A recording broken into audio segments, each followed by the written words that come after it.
Welcome, ladies and gentlemen, to the Friday, January 27, 2012 program of the INFOWARS Nightly News. I'm Aaron Dykes. We have a big program tonight, particularly focusing on governmental corruption, institutional corruption. Now, coming up in the final segment, we have a guest. It's Antonio Beeler. He's back on the program to talk about how he was set up with false charges here in Austin with the police department when he filmed the arrest and harsh treatment of a woman on New Year's Eve. They trumped up charges and have refused to release the video that would exonerate him. That's coming up later in the program.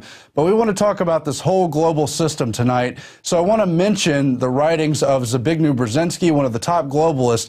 In the 70s, he wrote the book Between Two Ages, and among other things, it outlined how under this global system, in this global era, institutional corruption is built in. It's a natural fact that gangs and drug organizations would be working with the government. That's why you see so much of this drug laundering on Wall Street, facilitating guns for Mexican drug gangs and all the rest of it. So keep that in mind as these stories come up. Now, our first lie of the evening in institutional corruption is that the video was leaked showing that Rand Paul, in fact, did not act irate, as police reported he did when he was detained by the TSA. We're going to roll some of that video now. You could see him in the lower left-hand corner of that video. The footage was obtained by the Tennessean and shows the senator seated in a chair within a glass wall cubicle in the security area of the Nashville airport after refusing to undergo a pat-down. The video then shows Paul later being escorted through the airport by an official. The footage represents about 1 minute of the incident, compressed from over an hour. The point is, the media said he wasn't even detained when he was detained for well over an hour. They said he was the one misbehaving, even if he was irate. How does that break the law? How does that break the Constitution, as the TSA institutionally do with the 10th Amendment, the 4th Amendment, and so much more? Now, this ties into a larger rash of Homeland Security, the Homeland Stasi, really trying to grow its mission. I wrote about this earlier in the week. Shock Doc's total federalization of police under new Homeland Security mission. And what you have is the Aspen Group, one of these public policy global institutions, with their subgroup, the Homeland Security Group. It's headed, co-chaired by former Homeland Security Director Michael Chertoff. It's got a host of other so-called national security experts that you've seen in the past 3 or 4 governments. And they all agree we have to evolve the mission for Homeland Security, shift away from fighting terrorism. They even have quotes where they say they're going to hire police in local departments and oversee their training. We're talking about a total takeover of our society in this private-public fascist organization as they increasingly target the domestic life here in America. They have similar models in other countries. We've seen them in classical tyrannies, and now it's coming here. It's a big experiment for America, and we're failing that experiment because we, the people, are not recognizing the gross intrusion, the overreach of powers, and the total lies about their mission of fighting terrorism. Every case they've brought up is a total hoax, and we have highlighted that in a very important video. I stayed up last night all night. So if I miss a few words, that's why. On the TSA lies, it's so exhausting to document it because there's been so many cases. Radiation lies, lies about the groping, lies about their policies, lies about the incidents like the underwear bomber that supposedly led to body scanners when they were already phasing them into airports before that event even took place. And when people like Michael Chertoff are on the board for the companies and make money from those sales and help represent them, let's roll that video now.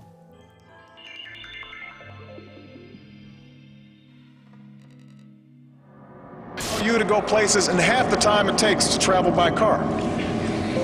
For some trips, it'll be faster than flying without the pat-down.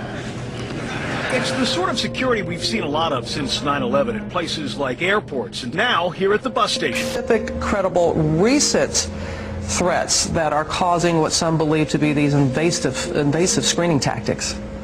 Robin, we know the threats are real, and we've seen this latest information coming out of Al-Qaeda and Arabian Peninsula. Remind Americans why we now check our liquids. It's because a mother was willing to blow up the baby and the entire plane with the liquids. Right. The Department of Homeland Security has not been forthcoming with the public about the true extent of radiation risk. Advanced imaging technology would not have discovered the type of bomb that Umar Farouk Abdul-Muttalib had secreted in his underwear. Well, I think reasonable people may disagree on that. We are not retaining, we are not keeping. They're not designed for that at all. The TSA is reiterating today that although its machines can store images when they're being tested, quote, all functionality to store, export, or print images is disabled. Throughout history and in every culture, there is a basic precept of law that if someone has been caught lying before... What's the difference between lying and misleading Congress? It all has to do with your state of mind and whether or not you had the requisite intent to come up with something that can be considered perjury or a lie. You should not believe anything else that they tell you. Would not apply to those who are here illegally. It's not true. And when someone has been confirmed to be a congenital or serial liar, you are a fool to believe anything they say. It has been months, and you tell me that you're not, you weren't doing it because of an IG investigation. Well, let's go through a few questions here, Madam. Well, wait just a minute. No, wait. Let me finish my question. Wait just a minute. Madam Secretary, let me finish my question. That insinuation is not accurate. You know about the TSA and their penchant for molesting children, raping women in parking lots, robbing luggage, stealing cash out of wallets, beating people up, and then lying about them. You know about their penchant for child porn and the incredible statistical analysis that we've seen that they are predisposed to engage in crime. No kidding. Who else wants a job groping men, women, and children all day and making old ladies who can't walk crawl out of wheelchairs and ripping colostomy bags off of people's sides? Who else wants to abuse people all day but criminals and control freaks? But in this report, I want to look at just some of their lies because they're constantly lying. And the prostitute traitor stream media that serves the globalist and these brown shirts of the federal takeover need to all be called on the carpet. Now, let's just look at the latest lie that came out today. The Tennessean newspaper reports Nashville airport video doesn't show irate Senator Rand Paul. And they link to the video, and there is Paul being completely calm with the police. They're now also having to admit that he was detained for more than an hour and a half, as he said he was, which under common law is a custodial arrest. So there you have it. Within minutes of this being put out by Ron Paul on his Twitter, the New York Times talked to the TSA and said he wasn't even stopped for 5 minutes. He's a liar, and he was irate. And the police put in their report, part of this culture of lying, that he was irate. All lies by a group of people that lie and lie and lie some more. And then, of course, lie some more. And we have the White House siding with the TSA. We have Rush Limbaugh coming out and saying, oh, his dad's like a Muslim terrorist.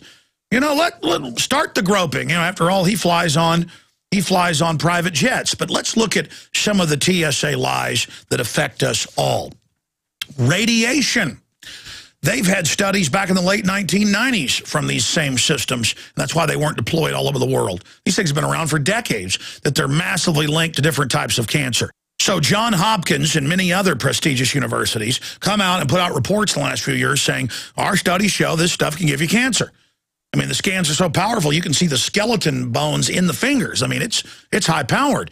And all these studies come out, so the TSA comes out and says, Johns Hopkins says it's totally safe. And the head of Johns Hopkins radiology department comes out and says, our study actually says the opposite. And the TSA doesn't correct their mistake because it's not a mistake. They are a pack of criminal, out-of-control, 10th Amendment violating and 4th Amendment violating goons who are now setting up checkpoints on the highways of America. And that's why the feds don't care how much anger or how many tens of billions in tourism the TSA destroys. From foreigners that won't come here and Americans like myself that won't travel because I won't have my family groped. Because they're getting ready to be all over the United States. They're going to hire your local police, it's been announced. They're going to run checkpoints, mobile vans. It's already happening. So you think you're just not going to fly and get away with this? Oh, sorry.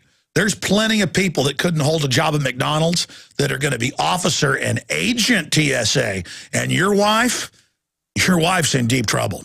And your children, they're in even deeper trouble. Psychologists have come out and pointed out that the TSA groping of children is actually training them that when pedophiles touch them to test and see if they've been acclimated for rape, that they will submit to the touching and not say no. And what's the TSA say? They say, we don't think that's the case. And again, lie to the public and say everything's okay and claim, despite the fact that there are hundreds of videos and photos showing them taking babies' diapers off and going in the pants of small children, they come out and say over and over again for 3 years, we do not go in the clothes or even through the clothes and touch genitals of under 12. And then hundreds of videos come out and they say, okay, we're going to stop. Last time they said that was in November of 2010. And continued it over and over again and said again, we won't do it. Continued it. Lying, lying, lying. First they say it's not groping and sexual assault. Then they say they're not doing it. Then they say they're going to stop doing it and continue it over and over again. Lying about radiation, lying about groping, lying about the sexual assault, lying about the statistics on how many of their people are caught engaged in every crime you can imagine. But then you see bizarre statements on the TSA blog and in their press releases saying there's hardly any complaints. Why? Hardly anyone is against this, and we only pat down 2%, which is a total lie. I fly all the time. I'm forced to as a journalist. I fly a lot. My crew flies a lot. And in hundreds of flights total, we've estimated that at least a third of the people where we fly are groped, including most people who are put through the naked body scanners. So they're lying to you about radiation. They're lying to you about groping and sexual assault. They're lying and saying they're going to stop doing it to children. Or they say they never did it to children. Or they say they didn't go in the pants of Miss USA. And then she goes and gets the video and they admit they did it. But let's continue.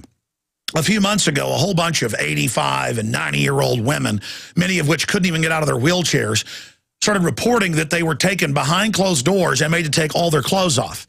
And the TSA came out and said, you're lying, we don't do that. And then so many people went public that they said, well, we do take you behind closed doors and take your clothes off. We don't call it a strip search. And then even in their apology, the women who've been assaulted by them say it's all lies. I mean, it's lies within lies within lies within lies. But what do you expect from a federal brown shirt goon force meant to dog train us and break our will to basically live like maximum security prisoners? They're coming to malls, highway checkpoints, they're already there. Sporting games. We're all being trained to have government put their hands on us, and TSA is now training for forced inoculation. Federal grants to local police, they're training them for forced inoculation. That's why they're doing this. That's why they're lying to the American people, because we're seen as an enemy, and you lie to an enemy in warfare. This is a foreign banking cartel occupying the United States, and the TSA is their shock troops to bureaucratically go out there and train us to accept this. In just the last week, Homeland Security has come out and said, we're not just about terror. We're going to hire your local police. We're going to certify who can get jobs anywhere. We're going to set up checkpoints in your town. We're going to have spies all over Twitter and Facebook. We're going to have citizen spies on the ground recording what you say politically. They are recreating classical, hardcore despotism. This is 200 proof evil. This is certified as bad as it gets. It's conscious takeover. Oh, and also they said that the machines could not physically hold images. The machines are not set to store images. They're not set to transmit images. And then we got the manuals sent to us by insiders that said that when they test the machines, they look to see if they can see the genitals, and that